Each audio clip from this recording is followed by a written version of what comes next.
Usap-usapan na ang ginawang pagtulong ng isang dating OFW sa Equatorial Guinea sa Africa. Sa kanya kasing pag-uwi rito sa Pilipinas, isinama niya ang 4 na batang African para dito pag-aralin ng libre. Para bigyan ng mukha ang balita, Mobile Journal, Amy Atienza. Education is a right, not a privilege, ika nga nila. At isang Pinoy ang nagpatunay na lahat ng kabataan kahit saan mang sulok ng mundo deserve makapag-aral. Siya ang vlogger na si Roel Francisco, mas kilala bilang The Pinoy in Equatorial Guinea. Mula nang nagtrabaho siya bilang OFW sa Africa, marami na siyang proyekto para sa kabataan. Mula sa feeding programs, libreng pa-birthday party, at nakapagpatayo pa ng bahay para sa isang residente. Nagluluto na tayo ng mga pagkain Pilipino.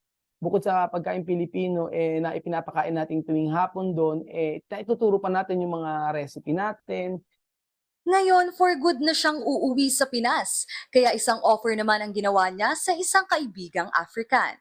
That time, sabi ko, kung gusto mong sumama sa akin, isama mo yung ibang anak mo para makapag-aral. So, alam ko malaking responsibilidad para sa pamilya na yun.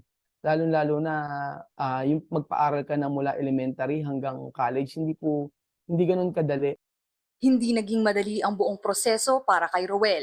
Paano ba naman kasi? Inabot na sila ng 1 taon, maayos lang ang mga passport ng mga bata. At 3 months ago nga, nakarating na sila dito sa Pilipinas.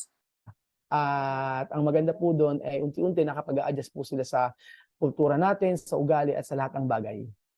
Mula sa pagpapaaral hanggang sa pang-araw-araw na gastos, sasagutin lahat yan ni Roel.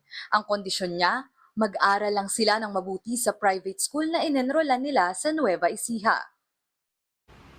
Walang limitasyon ang pagtulong sa kapwa at tulad nga ni Roel, sana'y hindi hadlang ang kahit anong nasyonalidad para gumawa ng mabuti.